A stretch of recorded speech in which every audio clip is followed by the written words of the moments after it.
آزاد ازل ہے لیقاف کا سیدہ فاطمہ.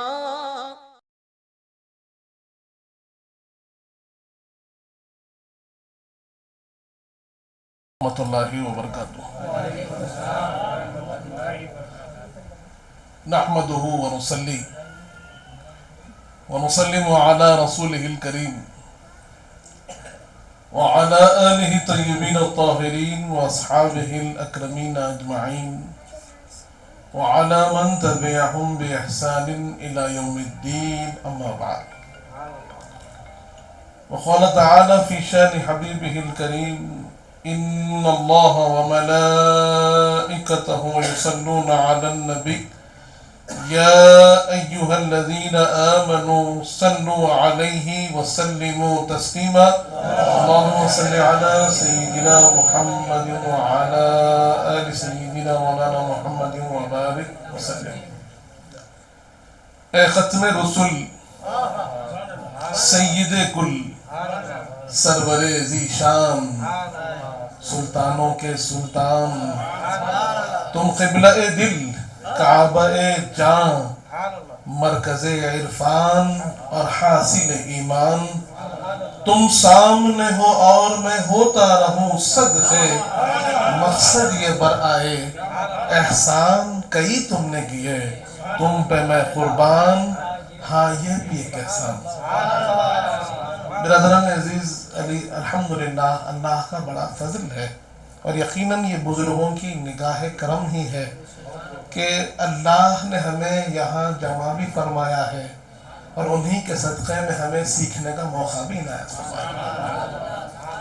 اور میں یقیناً یہاں جو شہزادگان تشریف فرما ہے ان کو مبارکباد پیش کرتا ہوں کہ انہوں نے اس علمی محفل کا انعقاد کیا.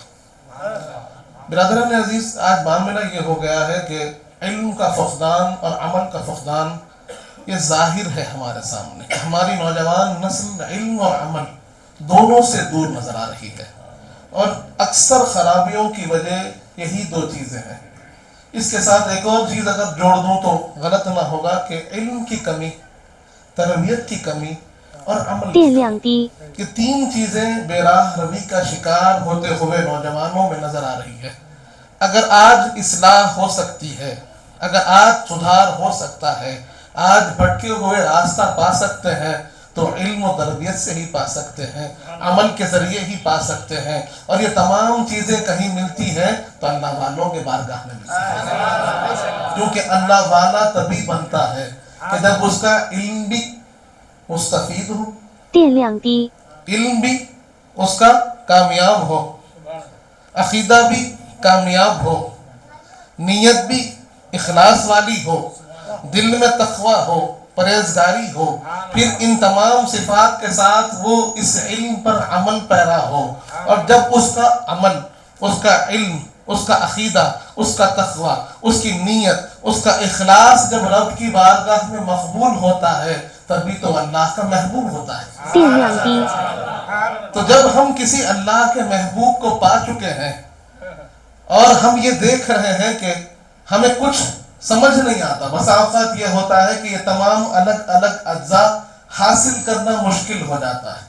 اسی لیے اللہ نے فرما دیا: اہدنا الصراط المستقیم صراط الذین انعمت علیہم، کہ تم رب سے دعا کرو تو صراط المستقیم کی دعا کرو، وہ رب کے راستے کی دعا کرو، وہ استقامت والے راستے کی دعا کرو. اور اگر تم نہیں جانتے ہو کہ یہ صراط المستقیم کیا ہے تو رب فرماتا ہے یہ ہمارے انعام یافتہ بندوں کا راستہ ہے، کہ تمہارے پاس علم الگ سے حاصل کرنے کا موقع نہیں، الگ سے اپنی تربیت و اصلاح کا موقع نہیں ہے، اور اگر تمہارے پاس اتنا انداز نہیں ہے کہ اپنے عمل کی درستگی کیسے ہو، بار بار اس کو جانچا کیسے جائے، نیت کو کیسے سنوارا جائے، اپنے نمازوں کی، اپنے اعمال کی حفاظت کیسے کی جائے، طریقہ سلیقہ نہیں ہے، کیا کرو؟ اگر خود حاصل نہیں کر سکتے ہو تو ہمارے کسی نیک بندے کے نقش قدم پہ چلنے والے بن جاؤ، کیونکہ یہ تمام صفات ان کے اندر ہوتی ہے کہ ان کے اندر علم بھی ہوتا ہے، عمل بھی ہوتا ہے، تقوی بھی ہوتا ہے، پرہیزگاری بھی ہوتی ہے۔ تو ان کے راستے پہ تم چلنے والے بن جاؤ گے، خود بخود تم بھی علم والے ہو جاؤ گے، عمل والے ہو جاؤ گے۔ اسی لیے اللہ نے فرمایا اگر حاصل نہ ہو تو کسی کو تھام دو، سچے نہ ہو تو سچوں کے ساتھ ہو جاؤ، کونوا مع الصادقین کہہ کر رب نے ہمیں راستہ دکھا دیا۔ سچے بننا چاہتے ہو تو سچوں کے ساتھ ہو جاؤ، تم بھی سچے ہو جاؤ گے۔ برادران عزیز، تو یہ وہی تو بات ہے، فیضان یہی کہلاتا ہے۔ فیضان کا جو منبع ہے یہ اللہ والے ہی ہے، اور وہی فیضان ہے جو لوگوں کو حاصل ہوتا ہے۔ برادران عزیز، یہاں جو بات غور کرنے کی ہے وہ یہ ہے کہ جب ہم کسی سے جڑتے ہیں تو وہ جڑنا صرف نام کا نہ ہو، کام کا، نام کا نہ ہو کہ ہم نے نام کے ساتھ قادری لگا دیا، نام کے ساتھ چشتی لگا دیا، نام کے ساتھ نقش بندی لگا دیا، نام کے ساتھ سہروردی لگا دیا، یہ نہ ہو، بلکہ ہمارا عمل، ہمارا کردار، ہمارا عقیدہ ہماری صبح شام گواہی دے کہ یہ قادری ہے، یہ چشتی ہے، یہ سہروردی ہے، یہ نقش بندی ہے۔ تو ہم نام کی نسبت والے نہیں ہو بلکہ کام کی نسبت والے۔ برادران عزیز، تو یقیناً یہ جو کام ہو رہا ہے یہی اسی نسبت کا فیضان بھی ہے اور تقاضا بھی ہے۔ تقاضا بھی ہے کہ ہم یہ کام کریں، لوگوں تک علم کو پہنچائیں، لوگوں تک اصلاح کو پہنچائیں، لوگوں تک حق بات کو پہنچائیں۔ برادران عزیز، کیونکہ بات یہاں علم کی ہے تو میں نے چاہا کہ کچھ باتیں آپ کے سامنے تھوڑی سی علمی رکھوں، کیونکہ مضمون بھی علمی ہے اور بات بھی پختگی سے پہنچ جائے تو مضبوطی سے رہ جاتی ہے۔ اسی لیے میں نے، کیونکہ فقہ اس کی حقیقت، اس کی اصل کیا ہے، اس کے معنی کیا ہے، اس کی ضرورت کیوں پیش آئی، اور پھر اس پر عمل پیرا کیسے ہونا چاہیے، یہ تین چیزوں کے بارے میں مجھے عنوان دیا گیا۔ تو میں نے سب سے پہلے تو قرآن مجید، کیونکہ یہ ہمارا ذریعہ ہدایت ہے اور ایسا معاملہ ہے کہ جس میں کوئی شک ہی نہیں، جس کے لیے رب خود فرماتا ہے ذالک الکتاب لا ریب فیہ، کہ رب کی کتاب ایسی کتاب ہے کہ جس میں کوئی شک و شبہ ہی نہیں ہو سکتا، آدمی کا فکر یہاں پر ڈگمگا نہیں سکتا۔ جب قرآن سے جڑ جاتا ہے تو پھر ہدایت ہی پاتا ہے، صحیح راستہ ہی پاتا ہے، گمراہی سے بچ ہی جاتا ہے۔ تو پھر اسی لیے سب سے پہلے لفظ فقہ کا جو معنی ہے اس کا استعمال قرآن میں کہاں ہوا؟ اللہ فرماتا ہے وَلَوْلَا نَفَرَ مِن كُلِّ فِرْقَةٍ مِّنْهُمْ طَائِفَةٌ لِيَتَفَقَّهُوا فِي الدِّينِ، کہ اللہ فرماتا ہے کہ ہر ایک جماعت میں سے، ہر ایک لوگوں کا اجتماع ہے، لوگ جہاں جمع ہوتے ہیں وہاں ان میں سے ایک ایسا چھوٹی سی جماعت نکلے، جسے اللہ نے طائفہ کہا، کہ نکلے تاکہ وہ فقہ کو حاصل کر سکے، دین کی سمجھ حاصل کر سکے۔ دین کی سمجھ کی کوشش کے لیے اللہ فرما رہا ہے کہ ہر ایک قبیلے سے، ہر ایک میدان سے جہاں پر لوگ جمع ہوتے ہیں، ہر اس شہر سے کچھ لوگ نکلے تاکہ وہ دین کی سمجھ حاصل کر سکے، دین میں فقہ کو حاصل کر سکے۔ اور اس کا مقصد کیا ہے؟ فقہ حاصل کرنے کا مقصد کیا ہے؟ دین کی سمجھ حاصل کرنے کا مقصد کیا ہے؟ علم دین حاصل کرنے کا مقصد کیا ہے؟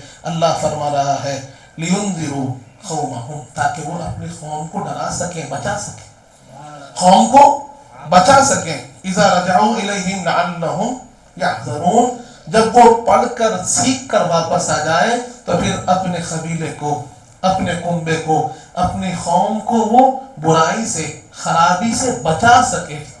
یہ مقصد ہے فقہ کا، دین کا، علم کا۔ علم کا مقصد اپنی واہواہی نہیں ہے، علم کا مقصد اپنی بڑائی نہیں ہے، علم کا مقصد اپنے مقام کو لوگوں میں ثابت کرنا نہیں ہے۔ اللہ فرما رہا ہے علم کا مقصد ہے لوگوں کو گناہوں سے بچانا، لوگوں کو سنوارنا، لوگوں کو سدھارنا اور لوگوں کو رب سے جوڑ دینا۔ علم کا مقصد ہی ہے کہ بندہ مومن جب سیکھ کر آئے تو پھر لوگوں میں ایسا علم پھیلائے کہ اس کے علم کے ذریعے لوگ رب کی معرفت کو حاصل کریں، رب کے پیغام کو حاصل کریں، رب کے احکام کو حاصل کریں، اور پھر اس پر عمل کرنے والے بن جائیں۔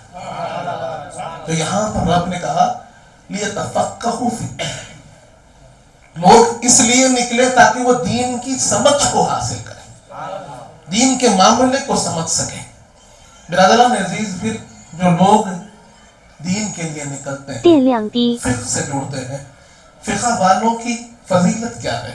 مشہور حدیث پاک ہے، صحیح بخاری میں یہ حدیث موجود ہے، صحیح مسلم میں بھی یہ حدیث موجود ہے کہ حضور پاک ارشاد فرماتے ہیں وَمَن يُرِيدُ اللَّهُ بِهِ خَيْرًا يُفَقِّهُهُ فِي الدِّينِ، کہ اللہ کسی سے خیر کا ارادہ کرتا ہے تو اسے دین کی سمجھ عطا فرماتا ہے، اس کو فقہ والا بناتا ہے، اسے فقہ سے جوڑ دیتا ہے، اہل فقہ سے جوڑ دیتا ہے۔ جب اللہ کسی سے خیر کا ارادہ کرتا ہے تو اب جو امام اعظم ہے اور امام اعظم سے جڑے ہوئے ہیں، امام شافعی ہے اور امام شافعی سے جڑے ہوئے ہیں، امام احمد بن حنبل ہے یا ان سے جڑے ہوئے ہیں، امام مالک ہے یا بھی امام مالک سے جڑے ہوئے ہیں، یہ اللہ کے کرم کے یہ حقدار بن گئے، اللہ نے ان کے لیے خیر کا معاملہ لکھا ہے، تبھی تو دین کی فقہ انہیں عطا فرمایا ہے، دین کی سمجھ انہیں عطا فرمایا ہے، دین کے معاملے میں انہیں رہنما بن کر رکھا اور ہمیں ان کا غلام بنا دیا۔ برادران عزیز، تو اس میں جو اہل فقہ ہے ان کے لیے حضور پاک نے دعا فرمائی اور فرمایا کہ اللہ جب کسی سے بھلائی کا ارادہ کرتا ہے تو اسے دین کی سمجھ عطا فرماتا ہے۔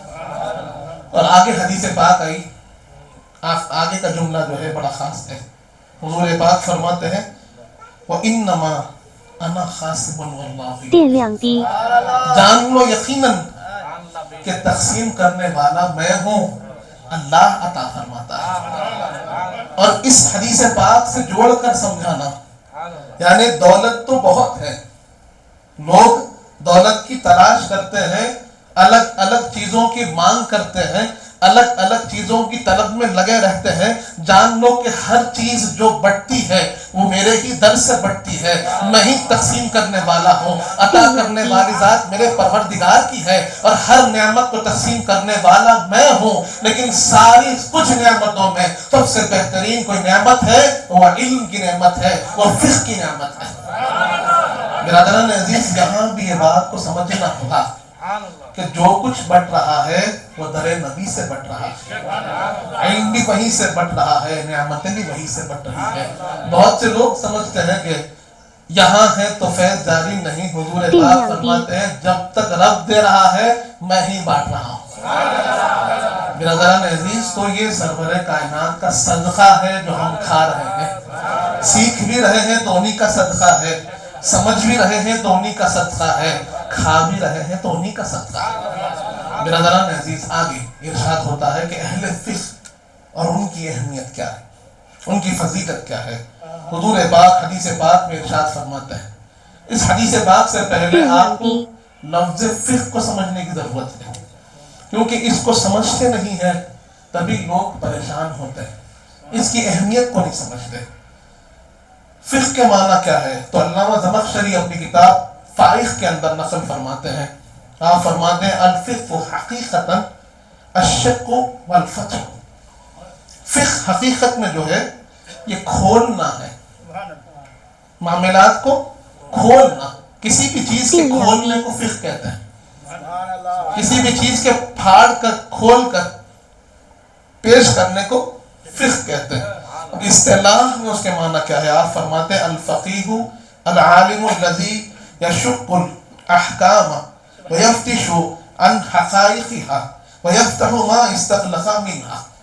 آپ فرماتے ہیں کہ فقیہ وہ عالم ہے جو احکام کو کھولتا ہے اور اس کے حقائق میں غور و فکر کرتا ہے، اور ہر وہ چیز جو پوشیدہ ہے، چھپی ہوئی ہے، اس کو ظاہر کرتا ہے۔ فقیہ کا معنی کیا ہے؟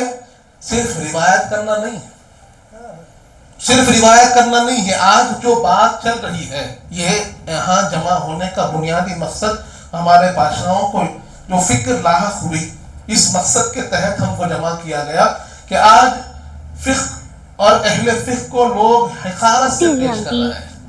لوگ یہ کوشش کر رہے ہیں کہ ان کی جو کوششیں ہیں، ان کی جو محنتیں ہیں، اس کو کمتر ظاہر کیا جائے اور حدیث کے علم کو اس پر فوقیت دی جائے اور یہ ظاہر کیا جائے کہ دیکھو بھئی حدیث کا علم اصل علم ہے، فقہ کوئی علم نہیں ہے، اہل فقہ کوئی لوگ نہیں ہیں، اہل حدیث لوگ ہیں.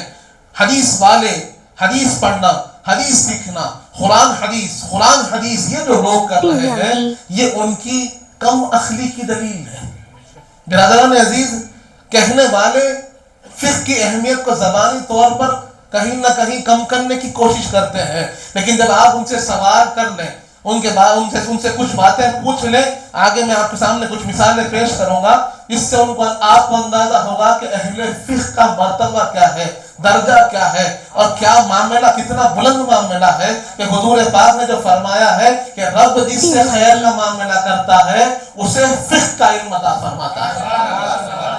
برادران عزیز، تو فقہ کا مطلب ہے، فقیہ کا مطلب ہے کہ جو معاملوں کو، احکام کو کھول کھول کر پیش کرتا ہے، جو پوشیدہ راز ہے ان کو ظاہر کرتا ہے، جو مڑی ہوئی ہے، گرہ پڑی ہوئی ہے، گیٹھیاں ہیں، کھل نہیں پا رہی ہیں، آدمی 10 وقت پڑھ رہا ہے، سمجھ میں نہیں آ رہا ہے، اس کا مطلب کیا ہے، یہ مطلب یہ تو پھر کیا معنی ہوگا، اس حدیث پر عمل کیسے ہوگا، اس آیت پر عمل کیسے ہوگا. اب دونوں حدیثیں ٹکرا رہی ہے، کیسے ان دونوں کے درمیان تطبیق ہوگی؟ جب جہاں آدمی کی عقلیں ختم ہو جاتی ہے تب پھر وہ ائمہ کی بارگاہ میں حاضر ہو کر وہاں جا کر عرض کرتا ہے کہ اللہ نے فرما دیا فَاسْأَلُوا أَهْلَ الذِّكْرِ إِن كُنتُمْ لَا تَعْلَمُونَ، کہ تم نہیں جانتے ہو تو اہل ذکر، اہل علم کے پاس جاؤ، ان سے پوچھو، وہ تم کو سکھائیں گے. ہم نہیں جانتے ہیں، آپ ہمیں بتائیے. تب اہمیت معلوم ہوتی ہے. جب پیاس لگتی ہے تو پانی کی اہمیت معلوم ہوتی ہے. بات یہی ہے کہ جب پیاسا ہوتا ہے نا تب اہمیت معلوم ہوتی ہے. تو علم کی پیاس جب ہو تو یہی کنویں ہیں جو بجھاتے ہیں، یہی دریا ہے جو ہمیں مستفیض کرتے ہیں. برادران عزیز، ارشاد ہوا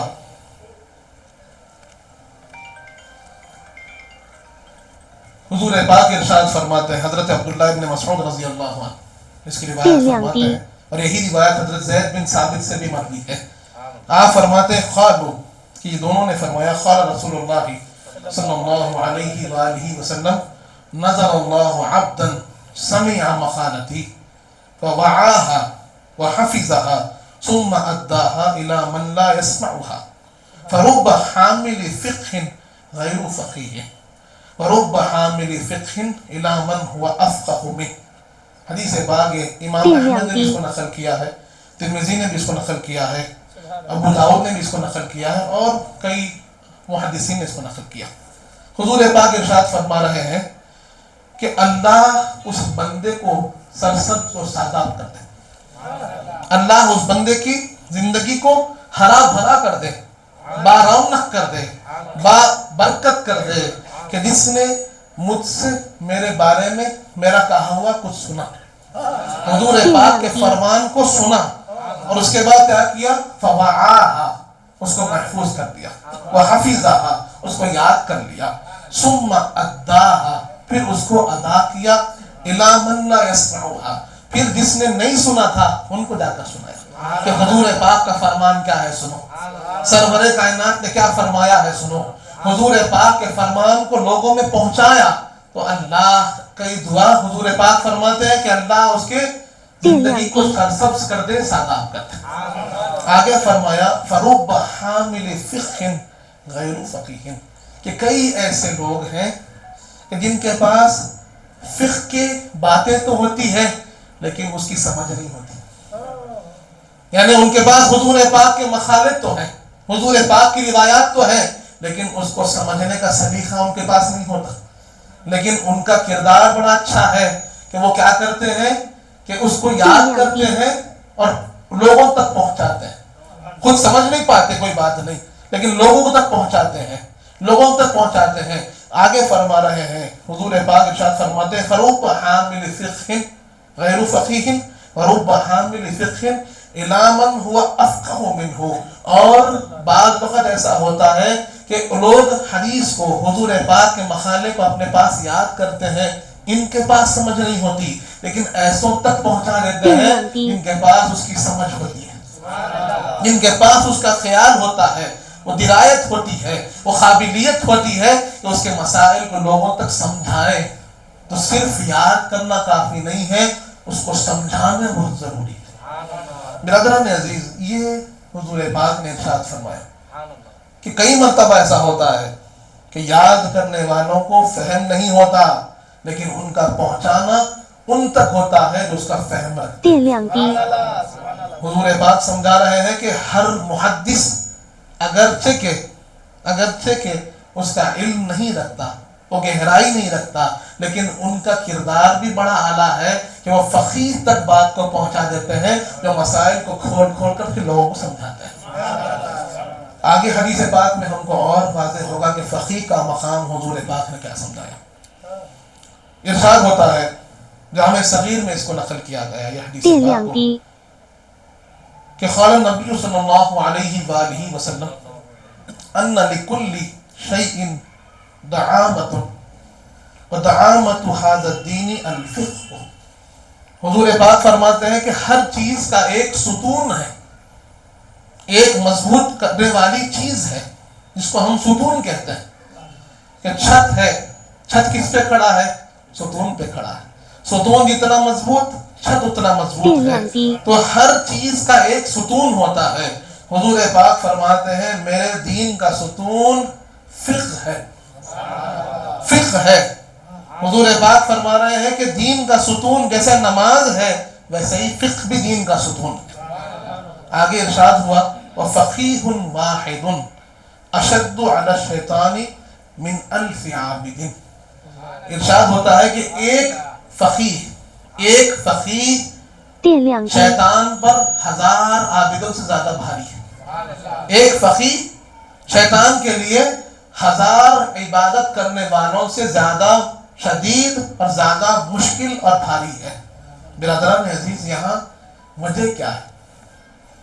حدیث پاک میں کیا آیا کہ فقیہ جو ہوتا ہے 1000 عابدوں سے بہتر ہے۔ شیطان کے لیے 1000 عابدوں کو بھٹکانا آسان ہے، ایک فقیہ کو بھٹکانا مشکل ہے، کیونکہ عبادت کرنے والے کے پاس علم جو ہوتا ہے وہ محدود ہوتا ہے۔ کئی مرتبہ اسے معلوم نہیں ہوتا کہ عبادت صحیح ہو رہی ہے یا غلط ہو رہی ہے، شیطان بھٹکا دیتا ہے، اب اس کا خیال چلا ہی جا رہا ہے، وہ بھٹکتا ہی جا رہا ہے، اب سجدے میں غلطی ہو رہی ہے اسے معلوم نہیں ہے، رکوع میں غلطی ہو رہی ہے اسے معلوم نہیں ہے، اب قرات میں غلطی ہو رہی ہے اسے معلوم نہیں ہے، عمل صحیح ہو رہا ہے یا نہیں ہو رہا ہے اسے معلوم نہیں ہے، لیکن اس کے عمل کی حفاظت کرنے والا کون ہے؟ وہ عالم ہے، وہ فقیہ ہے، کہ جب غلطی ہوتی ہے تو یہ کہتا ہے یہ غلطی کیسی ہے، یہ غلطی کا کیا معاملہ ہے، سجدہ سہو کس پہ لازم ہوتا ہے، اعادہ کس پر لازم ہوتا ہے، کیسے عمل کو صحیح کیا جاتا ہے۔ تو اگر بغیر علم کے 1000 عابد بھی ہو تو شیطان بھٹکا سکتا ہے، لیکن ان کے ساتھ ایک فقیہ بھی ہوگا تو شیطان پر بھاری پڑ جاتا۔ اب اس کی مثال کیسی؟ کنز العمان میں حدیث پاک موجود ہے، حضرت مجاہد فرماتے ہیں، آپ فرماتے ہیں کہ ہم مسجد نبوی شریف میں بیٹھے ہوئے تھے۔ کون کون تھے؟ آپ فرماتے ہیں کہ مجاہد فرماتے ہیں کہ میں تھا، عطا تھے، طاؤس تھے، عکرمہ تھے، ہم چاروں بیٹھے۔ تبھی یہ تابعی میں جو بلند مقام رکھنے والے تابعین ہیں، یہ تابعین میں اعلیٰ مقام رکھنے والے 4 لوگ ہیں۔ وہ کہتے ہیں کہ ہم بیٹھے ہوئے تھے مسجد نبوی شریف میں، ایک شخص آیا اور آ کر عرض کیا، سوال کرنے لگا، اور اس نے مجاہد سے پوچھا کہ بتائیے تو صحیح کہ جب میں طہارت کو جاتا ہوں تو پیشاب کے ساتھ ایک اور مادہ بھی نکل پڑتا ہے، اور اس نے لفظ استعمال کیا دافق، ماؤن دافق کا لفظ استعمال کیا، اور جیسے ہی ماؤن دافق کا لفظ مجاہد نے سنا، اس نے پوچھا کہ اب کیا مجھ پر غسل واجب ہو جائے گا؟ تو مجاہد نے کہا ظاہر لفظ ہے، ظاہر معنی یہی محسوس ہو رہے ہیں کہ بھائی ماؤن دافق نکل رہا ہے پیشاب کے علاوہ کوئی چیز نکل رہی ہے تو پھر غسل واجب۔ 电量低， اس نے کہا انا للہ و انا الیہ راجعون، پریشان ہو گیا اور مسجد نبوی سے باہر نکل گیا۔ تو مجاہد فرماتے ہیں کہ جب یہ سوال ہوا تو حضرت ابن عباس رضی اللہ عنہما وہی مسجد میں نماز ادا فرما رہے تھے۔ آپ نے تیزی سے نماز ختم کی اور کہا کہ اس آدمی کو، اس شخص کو بلا کر لے کر آؤ۔ اس شخص کو بلوایا۔ اب یہ چاروں لوگ بیٹھے ہوئے تھے۔ اب ابن عباس ہے، حبر الامت ہے، رئیس المفسرین ہے، جن کے شرح صدر کے لیے حضور پاک نے دعا فرمائی ہے، یہ وہ ذات گرامی ہیں، حضور کے چچیرے بھائی بھی ہیں، حضور کے شہید صحابی بھی ہیں، مولا علی مشکل کشا کے ساتھی بھی ہیں، کہ جن پر حضرت عمر فاروق فخر کرتے، وہ ابن عباس ہیں۔ انہوں نے پلٹ کر پوچھا تم چاروں نے مسئلہ تو بتا دیا، لیکن یہ مسئلہ کیا تم نے قرآن سے پیش کیا؟ 电量低， انہوں نے کہا کہ نہیں، قرآن سے نہیں۔ آپ نے پوچھا کوئی حدیث پاک کی روشنی میں یہ مسئلہ بیان کیا؟ انہوں نے کہا کہ نہیں، احادیث کریمہ سے بھی یہ مسئلہ بیان نہ کیا۔ کیا پھر کوئی صحابی رسول کے قول سے تم نے یہ مسئلہ بیان کیا؟ انہوں نے کہا کہ ویسے نہیں۔ حضرت ابن عباس نے پوچھا پھر کیسے بیان کیا؟ انہوں نے کہا کہ اپنی رائے سے بیان کیا۔ تو آپ نے کہا کہ رائے کا دین میں دخل نہیں ہے۔ برادران عزیز، اس کے بعد آپ نے اس شخص کو بلوایا، حضرت ابن عباس رضی اللہ عنہما۔ دیکھیے ایک محدث، ایک عام پڑھنے والے اور ایک فقیہ میں فرق کیا ہوتا ہے، عام علم رکھنے والے اور فقیہ میں فرق کیا ہوتا ہے، یہاں ہم کو معلوم ہو رہا ہے کہ اب حضرت ابن عباس رضی اللہ عنہما اس شخص کو بلواتے ہیں اور اس سے پوچھتے ہیں کہ بتاؤ کہ تم نے جس کیفیت کا ذکر کیا ہے اس میں کوئی لذت محسوس ہوتی ہے کیا؟ 电量低 کوئی， شہوت محسوس ہوتی ہے کیا؟ اس نے کہا کہ شہوت محسوس نہیں ہوتی، لذت محسوس نہیں ہوتی۔ کہا کہ جب تم اس کیفیت کو محسوس کرتے ہو تو جسم کے اندر سے کچھ حرکت محسوس ہوتی ہے کیا؟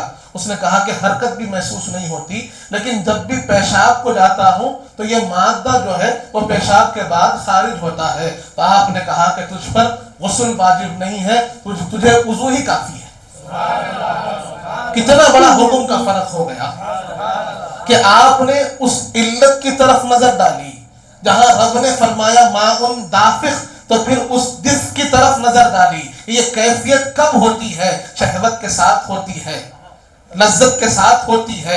جب آدمی کے اندر وہ کیفیت محسوس ہوتی ہے تب اس پر غسل واجب ہوتا ہے، ورنہ یہ بیماری ہے اور بیماری کے ساتھ اگر مادہ نکلتا ہے تو اس پر غسل واجب نہیں ہوتا، وضو ہی واجب ہوتا ہے۔ یہ فقیہ کا نظر ہے، یہ فقیہ ہے جو ہم کو مسئلوں کو سمجھاتا ہے، ورنہ ہم کہاں جانے یہ راز کی باتیں، ہم کہاں جانے یہ دقت کی باتیں، ہم کہاں جانے کہ یہ جو معاملے ہیں ان کا حل کیا ہے۔ برادران عزیز، آپ نے جانا کہ فقہ اس کا مطلب کیا ہے، اس کی فضیلت کیا ہے، اور فقیہ کا مقام کیا ہے، کہ 1000 عابدوں سے زیادہ افضلیت حضور پاک نے فقیہ کو 电量低， شیطان پر شدت ایک فقیہ کی 1000 عابدوں سے زیادہ ہے۔ برادران عزیز، اس کی وجہ کیا ہے؟ فقہ کی اتنی اہمیت کی وجہ کیا ہے؟ برادران عزیز، آپ غور کریں گے تو قرآن ہے، حدیث ہے، اور کسی بھی فقہ، چاہے فقہ حنفی ہو، فقہ شافعی ہو، فقہ مالکی ہو، فقہ حنبلی ہو، کیونکہ یہ 4 ایسی فقہ ہیں جو مدون ہے، ان سے ہٹ کر بھی اور فقہا گزرے ہیں اور مجتہدین گزرے ہیں اور ائمہ گزرے ہیں، لیکن یہ چاروں فقہ اللہ نے ان کو بقا دی ہے، اللہ نے ان کی حفاظت فرمائی ہے، اللہ نے لوگوں تک اس فقہ کو پہنچایا ہے، ان کے اصول کو اللہ نے باقی رکھا ہے، اور ان اصول پر لوگ اپنے مسائل اور اپنے احکام کا حل تلاش کرتے ہیں۔ اب معاملہ کیا ہوا؟ یہ فقہ کا جو معاملہ ہوا کہ یہ تدوین کیوں ہوئی، فقہ کی ضرورت کیوں پیش آئی؟ کیا قرآن کافی نہیں تھا؟ کیا حدیث کافی نہیں تھی؟ آج باتیں تو یہی ہوتی ہے کہ ہمارے لیے قرآن کافی ہے، حدیث کافی ہے۔ برادران عزیز، مثال پیش کرنے کے لیے یوں تو بہت سی مثال ہے، لیکن آسان مثال آپ کے سامنے عرض کر دوں۔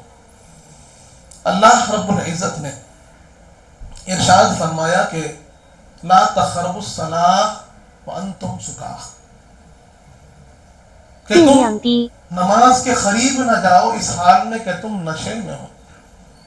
برادران عزیز، جب اس آیت کریمہ کو پڑھتے ہیں یہ بات معلوم ہو رہی ہے کہ شراب پینے والا نماز کو نہ جائے، لیکن شراب کی حرمت اس میں نظر نہیں آتی۔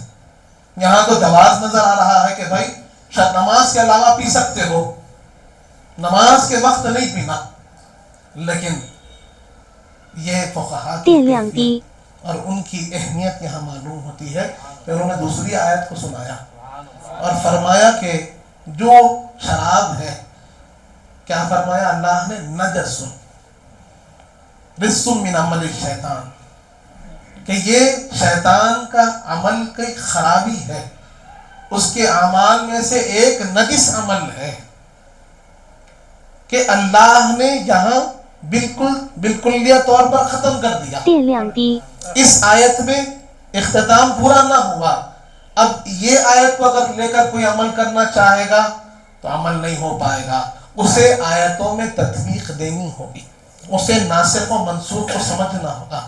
اب وہ ناسخ و منسوخ کیسے سمجھے گا جبکہ قرآن خود کہتا ہے ما ننسخ من آیت، کہ ہم قرآن کی آیت کو کبھی منسوخ بھی کرتے ہیں، اور جب منسوخ کرتے ہیں تو اس کی طرح یا اس سے بہتر کوئی حکم لاتے ہیں۔ اب کون بتائے گا کہ کون سی آیت ناسخ ہے، کون سی آیت منسوخ ہے؟ آپ نہیں کہہ سکتے، آپ یہ فیصلہ نہیں کر سکتے ہیں کہ کون سی قرآن کی آیت منسوخ ہے اور کون سی ناسخ ہے۔ یہ فقیہ کا کام ہے، یہ وہ بلند عقل کا ہی کام ہے، وہ بلند پایا عالم کا ہی کام ہے جو ہم کو سمجھاتا ہے کہ قرآن کی کچھ آیات منسوخ ہیں کہ جن کو پڑھا تو جائے گا لیکن ان پر عمل نہیں کیا جائے گا، 电量 اور 低， قرآن کی چند آیت ایسی ہے کہ جو سابقہ حکم کو ختم کر دیتی ہے، کہ اب وہ اجازت پہلے تھی اب باقی نہیں، اب اس کی صرف قرات باقی ہے لیکن حکم بعد والوں کا باقی ہے۔ اسی طرح احادیث کریمہ ہے، جیسے ہم نے حدیث پاک کو سنا کہ کچھ احادیث ایسے ہوتے ہیں جو بظاہر بالکل معارض نظر آتے ہیں۔ اب لوگ کہیں کہ بھائی کیسے ہو سکتا ہے کہ ایک دوسرے کو حدیث میں مقابلہ ہو، حضور پاک کا ہی عمل ہے، کبھی یہ کبھی وہ، کیسے؟ تو بعض ناسخ ہوتی ہے، بعض منسوخ ہوتی ہے، بعض وہ احادیث ہیں، وہ احکام ہیں، وہ اعمال ہیں جو حضور پاک نے ابتدائے اسلام میں فرمائے ہیں کہ ابھی اسلام پختہ نہ ہوا تھا، ابھی احکام سارے جاری نہ ہوئے تھے، ابھی لوگ اسلام کی طرف مکمل نہ آئے تھے، تب ان کی تھوڑی تھوڑی اجازتیں ان کو باقی تھی، تھوڑا تھوڑا معاملہ ان کے لیے آسان تھا، لیکن جب معاملہ پختہ ہو گیا، جب لوگ اسلام میں مکمل داخل ہو گئے، جب احکام اسلام سارے مکمل ہو گئے، تو پھر جو حضور پاک کا عمل آخر ہے وہ ناسخ بنتا ہے، حضور پاک کا جو عمل قدیم ہے وہ منسوخ ہو جاتا ہے۔ اب یہ دونوں کو فیصلہ کون کرے گا؟ کون سی حدیث پہلے کی ہے، کون سی حدیث بعد کی ہے، اس کو جانچے کا کون؟ جب دونوں میں ٹکراؤ ہوگا تو تطبیق کون دے گا؟ یہ فقیہ کا کام ہے۔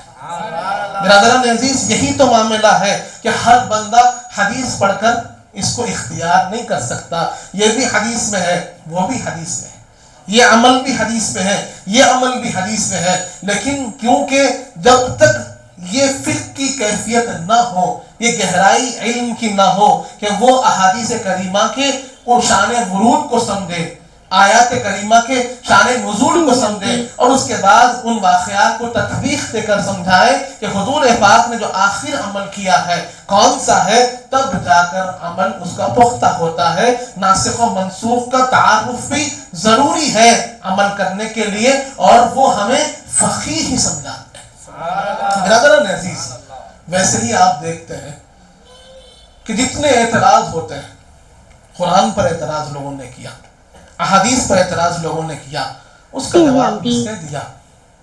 علماء نے دیا، مجتہدین نے دیا ہے۔ انہوں نے ہی تو محنت کی ہے کہ اب لوگ پوچھتے ہیں کہ قرآن ہے، حدیث ہے، تو پھر ضرورت کیا پیش آئی کہ فقہ کی تدوین ہو۔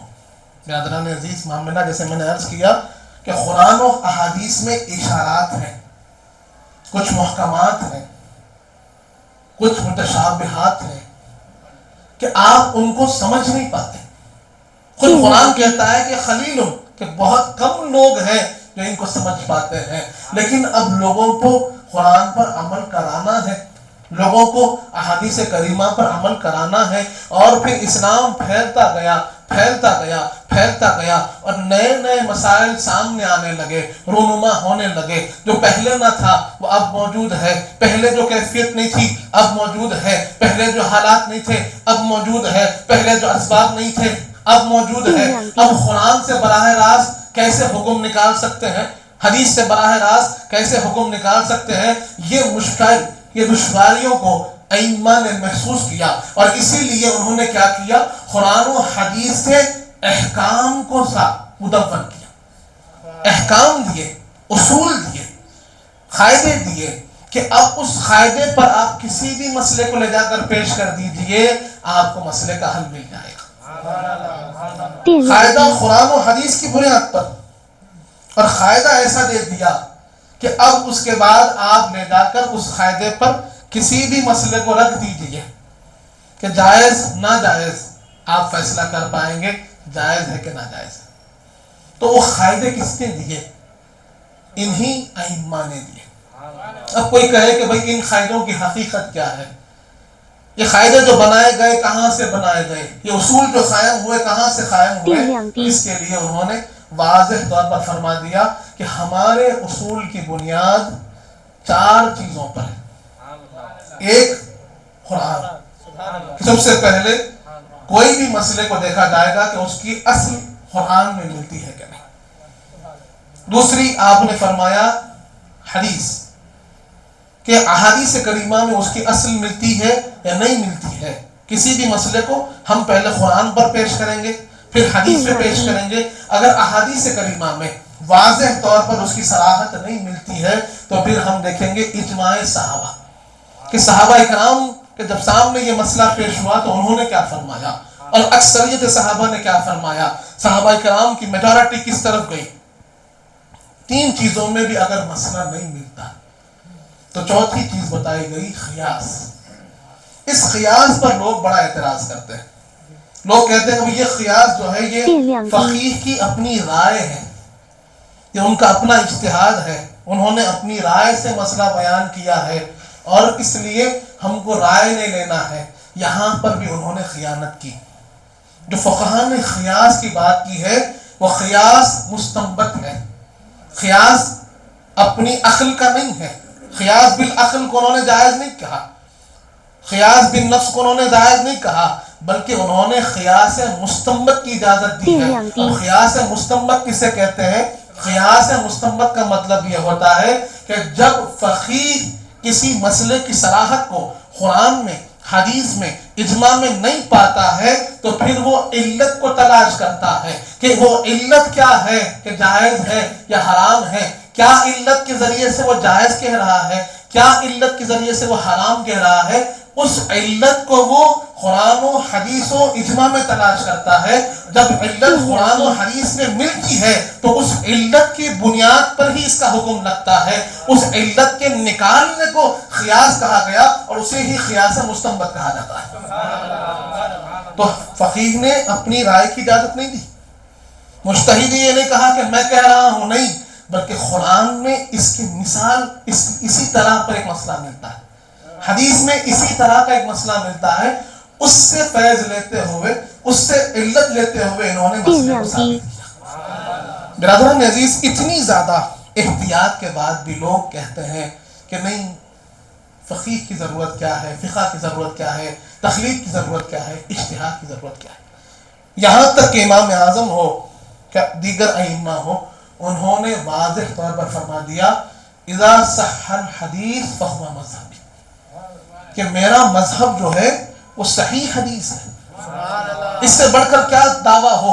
ان کے اپنے مقصد و یقین کا، اپنے مذہب کی حقانیت، اپنے مسلک کی حقانیت اور اپنے تحقیق کی حقانیت کو ثابت کرنے کا، کہ انہوں نے فرمایا کہ میرا مذہب یہ صحیح حدیث کی بنیاد پر ہے، کہ جہاں جہاں حدیث صحیح ہوئی میں نے اپنا مذہب وہیں بنایا ہے، اس سے ہٹ کر میں نے کوئی اور چیز نہیں لی. اور جیسے ابھی آپ کو بتایا گیا کہ آج کی تحقیق میں آپ کے پہنچنے میں، ہم تک پہنچنے میں اگر کوئی حدیث ہم تک ویسے نہیں پہنچ رہی ہے جیسے امام اعظم تک پہنچی تو ہم وہاں پر الزام نہیں لگا سکتے.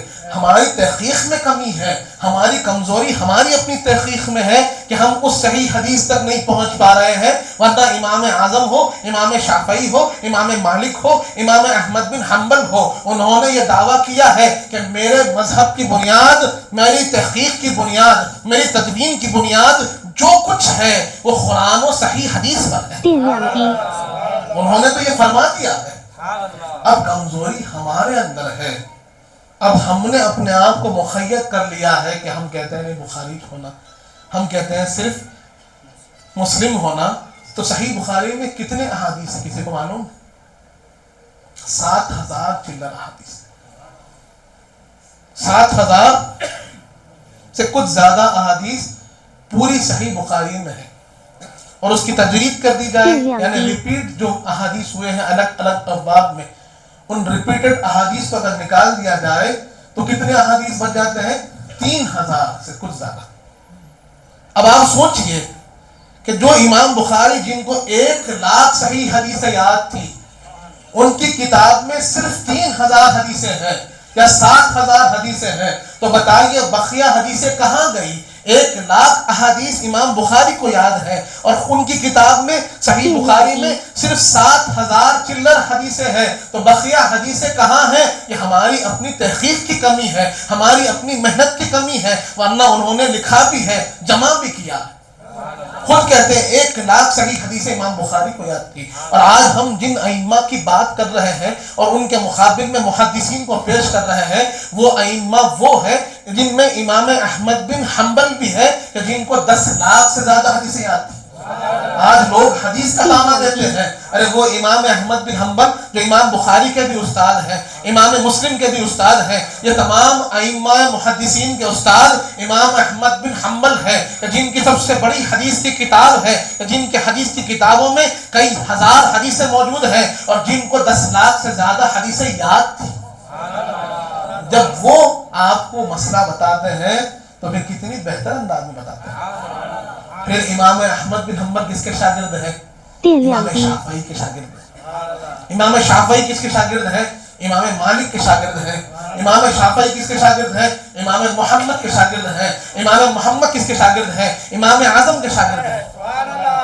اور یہ ائمہ جو ہے یہ خیر القرون میں ہے کہ جن کے لیے حضور پاک نے فرمایا خیر القرون قرنی ثم من یلونہ ثم من یلونہ، کہ سب سے بہترین کوئی زمانہ ہے تو میرا زمانہ ہے، پھر میرے بعد والوں کا زمانہ ہے، پھر میرے بعد والوں کا زمانہ ہے. تو جن زمانوں کو حضور پاک نے بہترین زمانہ کہا ان میں یہ ائمہ شامل ہے.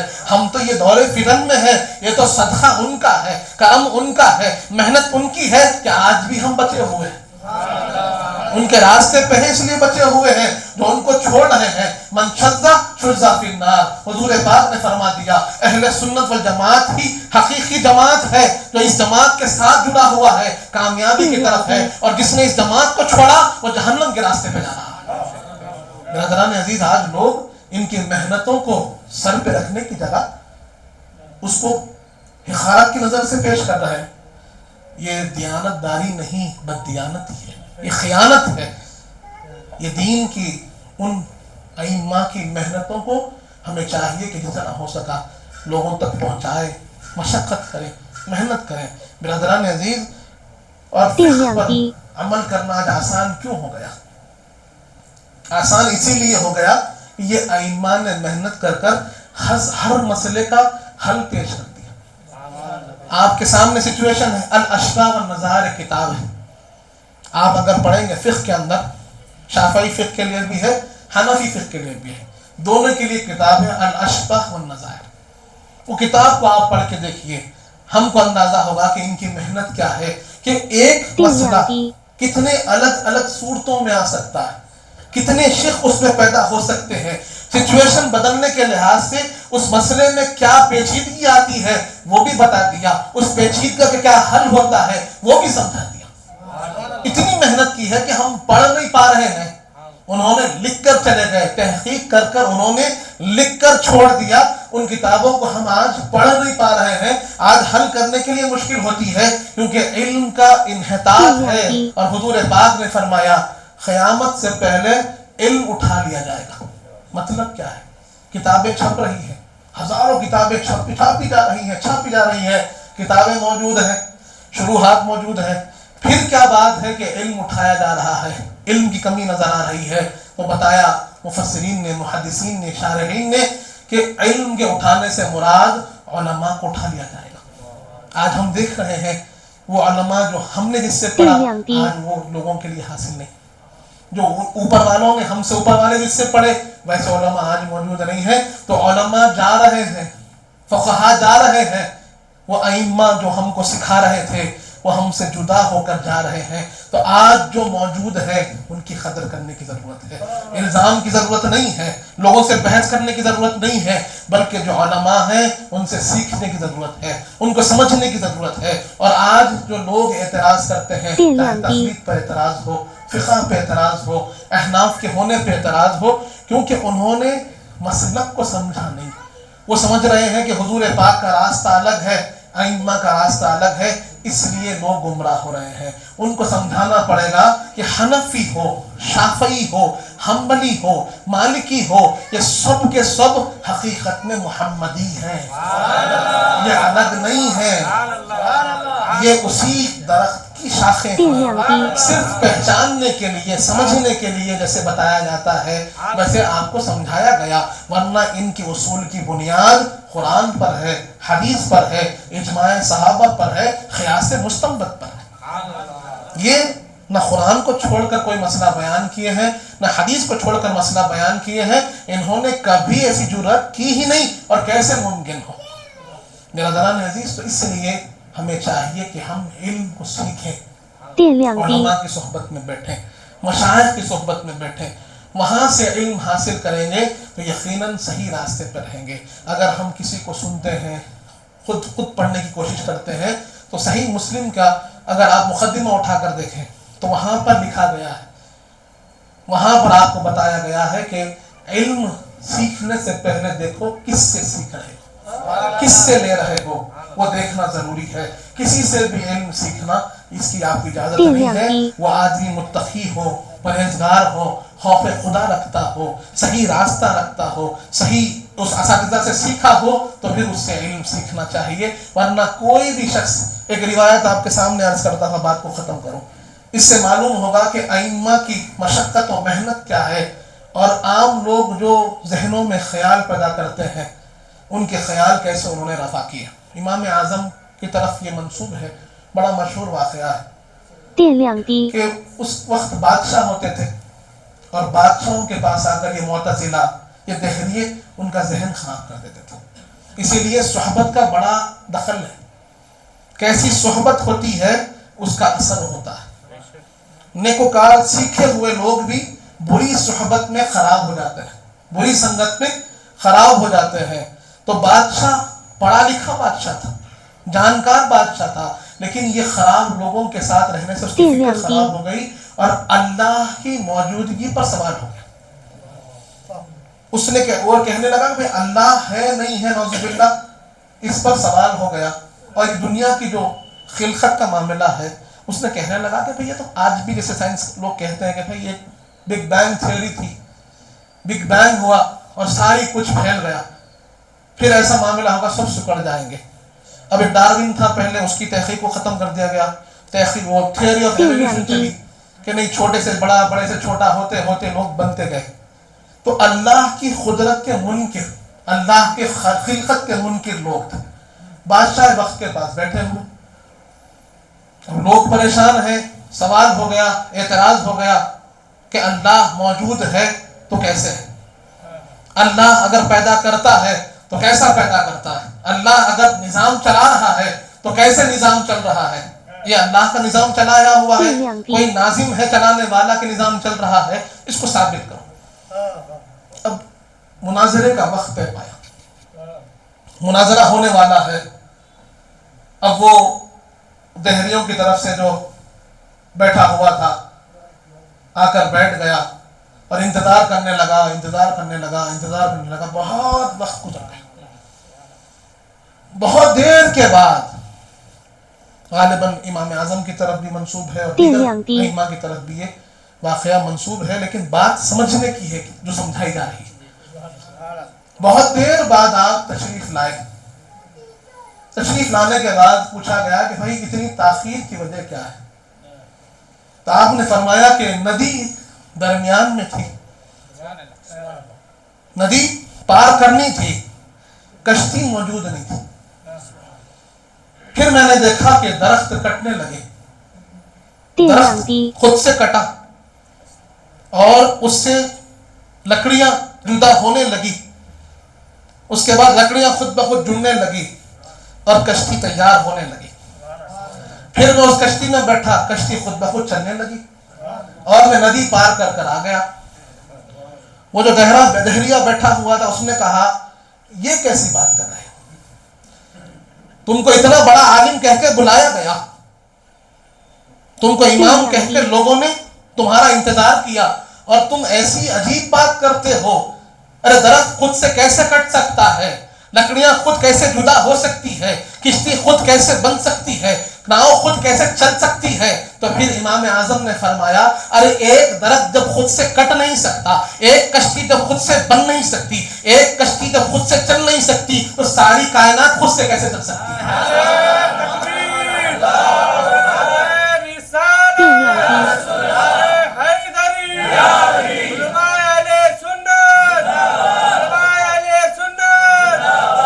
برادران عزیز، صاحب نے سمجھایا کہ چل رہی ہے تو چلانے والا چاہیے، کٹ رہی ہے تو کاٹنے والا چاہیے، یہ کائنات کی خلقت ہو رہی ہے تو خالق کائنات بھی چاہیے۔ مناظرہ وہیں پر ختم ہو گیا۔ یہ ہے ائمہ کی حکمت، ان کے علم کی گہرائی، وہ دقت نظر۔